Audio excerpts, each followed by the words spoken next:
Students, our next topic is leaf. It is known as the kitchen of the plant as it manufactures food with the help of a chlorophyll present in it. What is chlorophyll? A green color pigment found on the surface of leaf known as chlorophyll.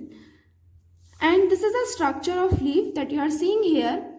And leaf is attached with a stem with the help of petiole.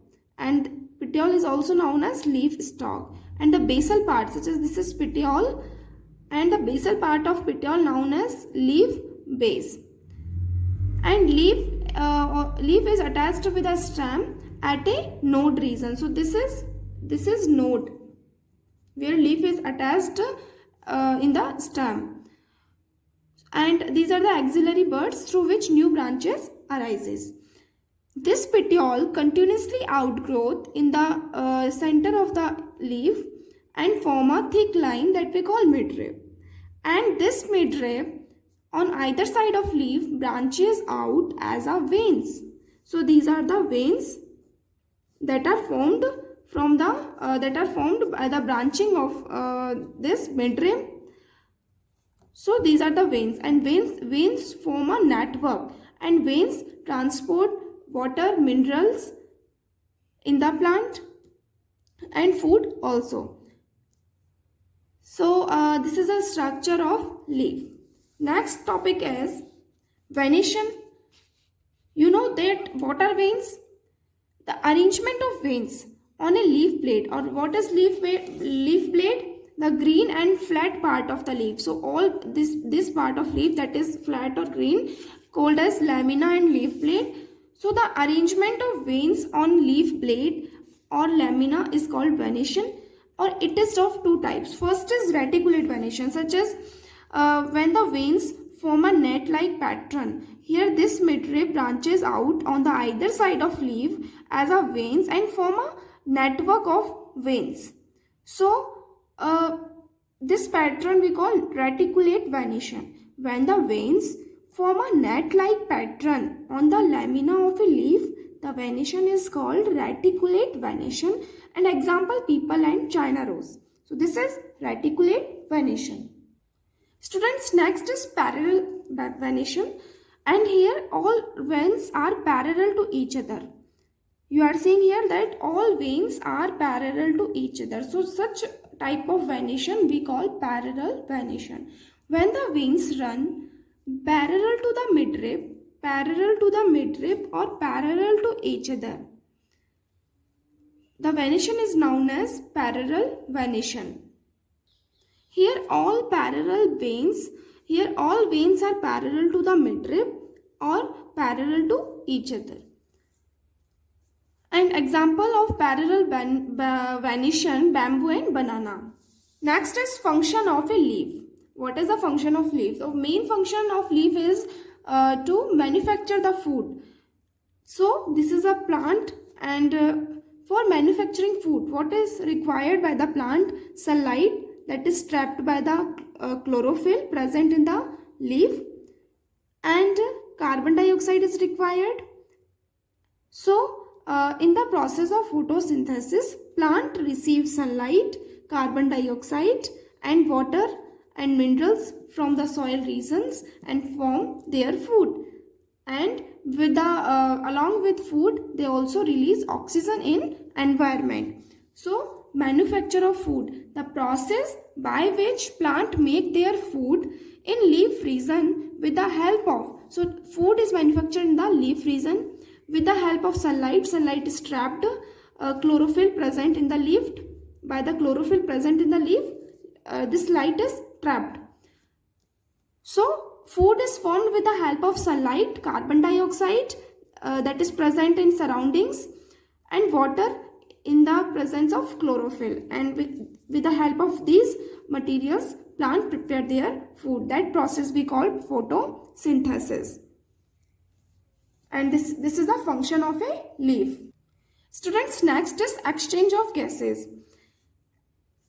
Most plant breathe with the help of a leaves. What is breathing? In breathing process, you know that you have understood in previous chapter that breathing is the process in which we exhale the CO2 and inhale the oxygen, that we call breathing. So plant breathe with the help of a leaves.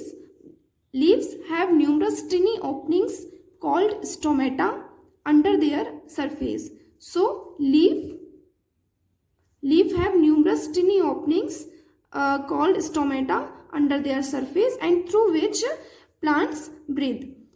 So this is the structure of stomata, and this is the stomatal opening through which gaseous of exchange occurs. Gaseous of exchange means that CO2 go outside and O2 enter inside the leaf. CO2 go outside and oxygen enter into the leaf. So this is a gaseous exchange that is occur in leaves through the stomata, and these are the cell which cover this stomatal pore we call guard cell. So these are the guard cell. So the exchange of gases takes place through the stomata.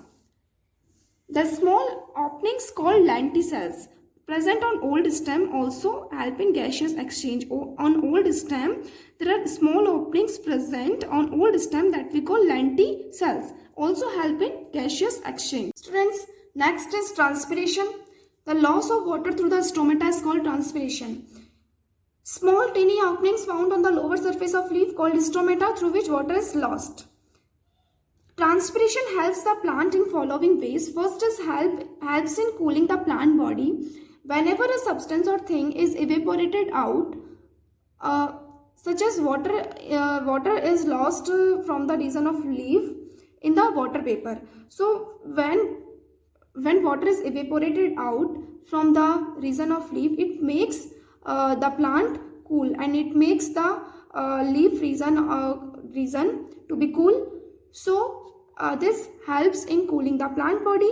Next is leaves help in the conduction of water and mineral in the plants through transpiration. When water is lost from the region of leaf through the transpiration, so this water loss create a force from the upper direction of plants, from the lower direction of plants to upper direction of plants, create a force, and because of which force roots and minerals can be pulled upwards from the root region. So they can be pulled upwards and recover the water loss. So this is that how does leaf help in the conduction of water, or how do leaves help in the conduction of water and minerals in the plants through transpiration. Students, next is other function of leaves. Provide support. In some plants such as pea, masoor, that we call lentil also, the stem are very weak to stand erect. In such plants, the leaves or leaflets are modified into leaf tendrils. Such as this is leaf that is modified into leaf tendrils, and this leaf tendrils coil themselves around the support and helps the plant with weak stem to climb up and to expose their leaf part to sunlight. So this helps the plants that having weak stems to stand erect. And this is the plants of sweet pea plant. Next function of leaf defense. In the cactus plant stem, in the cactus plants, you know, on the region of stem there are leaf that is modified into spine shape because of defense.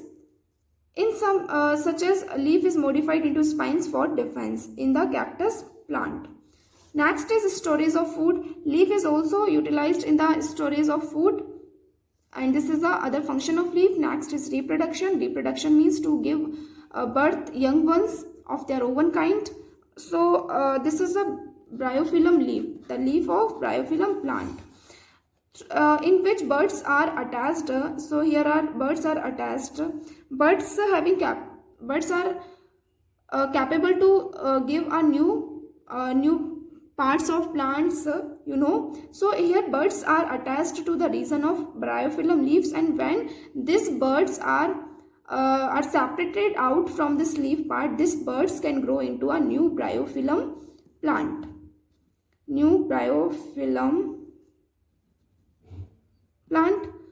So these are the other function of leaves. So I hope you have understood this. Thank you.